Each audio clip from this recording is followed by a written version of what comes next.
Alô, irmãos e irmãs, paz seja com todos nós. Nesse dia, é o 5, né, de outubro de 2021. Graças a Deus, né, por isso, estamos aqui firmes, né, irmãos, vigilantes, em perseverança, orando, salmodiando, né, e no nosso isolamento procurando aí obedecer e nos aperfeiçoar, né?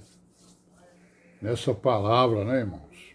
Que é o caminho, a verdade e a vida, que é o Senhor Jesus, né? O grande mistério, né? Do Deus vivo, o Deus que criou os céus e a terra e tudo que neles há. E amém, né? O Deus dos profetas e dos apóstolos, em Cristo Jesus, né? Pois é, irmão, então na nossa pequena aí, né, meditação, ou sei lá, lembrança, né, acerca da história da igreja, né, que está misturada também um pouco com o cristianismo, né, porque nós vamos ver que lá na frente, né, depois do ano 300, surgiu aí um cristianismo pervertido que se apoderou, né, dos escritos apostólicos e proféticos. Eles se apoderaram, né, perverteram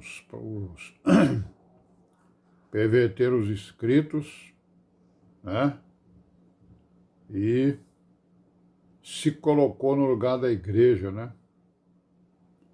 como está escrito lá no Apocalipse, né, tomou o lugar da esposa, né, a prostituta que tomou o lugar da esposa, e a prostituta que se embriagou, né, com o sangue dos santos. Mas por enquanto a gente está aqui, né? Eles estão se formando aí, né? A igreja está vivendo, né? A igreja está crescendo, né? Nesses anos aí que a gente está vendo, até o ano 300, né? Estão entrando pessoas, né? Que alguns se converteram, outros não, né? Pessoas que tinham um monte de filosofia na cabeça, né? Teologia, heresia, né? Um monte de coisa na cabeça, veio para a igreja, mas não jogou o seu estrume fora, né? E veio trazer as suas confusões para dentro da igreja. Mas nós estamos falando aqui principalmente da perseguição, né? Quer dizer, o Estado estava perseguindo a igreja, a relação entre o Estado e a igreja, né? Que sempre foi uma relação conflituosa, porque o Estado ele quer obrigar as pessoas a fazer as coisas, né? As coisas que ele quer fazer. E a igreja não, a igreja ela está em liberdade, né? Em Cristo Jesus, e ela é livre para fazer a vontade do Deus vivo, que foi para isso que ela se inscreveu, né? Foi para isso que nós nos inscrevemos nela. Foi para isso que ela foi criada, né? Então, meus irmãos, alguma confusão começou, né? Quando também aqueles que não confessaram o nome do Senhor Jesus, né? Quer dizer, os que confessavam lá na perseguição morriam, né? E aqueles que eram cristãos, né, eram da igreja mesmo, daí que não confessavam, eles eram então poupados, né? E não só não confessavam, como também eles eram obrigados a se ajoelhar perante o imperador e as suas estátuas, né? E os seus deuses. Então a volta desses homens, né? Dessas pessoas que negaram, né? Que negavam a fé, causou um rebuliço na igreja, certo? Que depois nós vamos falar sobre ele. Mas a outra causa da perseguição foi o que nós falamos, o que nós chamamos de apologia, né? Que é a defesa da fé.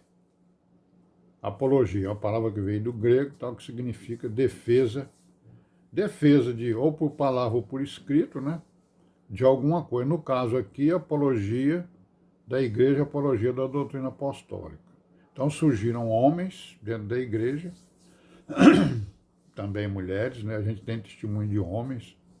Surgiram esses homens aí para que resolveram defender a fé, escrevendo cartas, livros, né? Textos para as autoridades.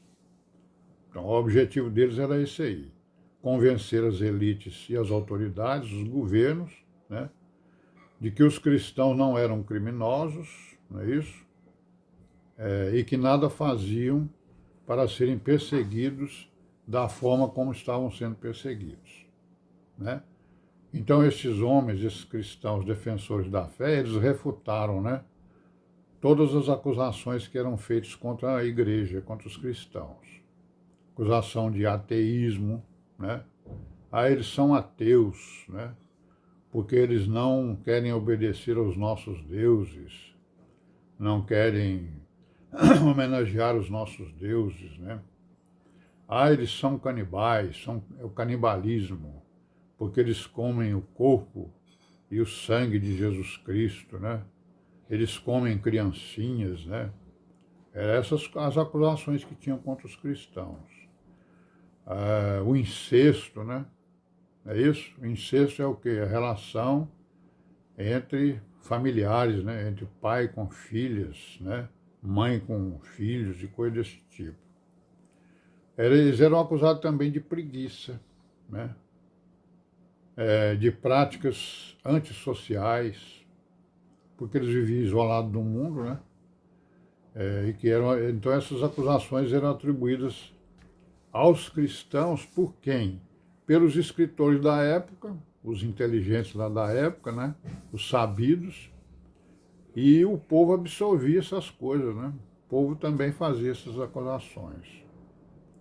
E aí essas acusações chegavam nos ouvidos, né, dos imperadores e das elites, que resolviam, né, por pressão também, perseguir, né, até o ponto de querer exterminar com os cristãos, como foi o caso do último perseguidor, que foi o Diocleciano, né?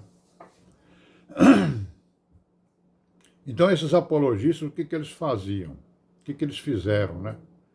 Eles argumentavam que o judaísmo e o paganismo é que eram a loucura, porque eles chamavam os cristãos de loucos, né? O cristianismo era loucura, porque negavam os deuses, né? Queriam consertar o mundo, mudar o mundo, né? Certo? Então, o grande argumento deles foi esse, defender o cristianismo, né? Em detrimento do judaísmo e do paganismo. Então, o paganismo e o judaísmo eram loucuras para eles, né? Para a maioria deles. Então, um dos primeiros apologistas foi um tal de Aristides, certo? Então, esse Aristides... Bom, primeiro aqui a palavra apologia, os irmãos sabem o que é, né? No caso aqui, eu fui fazer a pesquisa da palavra apologia no Google, só para ter um teste, né? Aí nessa palavra lá eu encontrei 14 milhões de resultados. 14 milhões de textos que falam sobre apologia, né?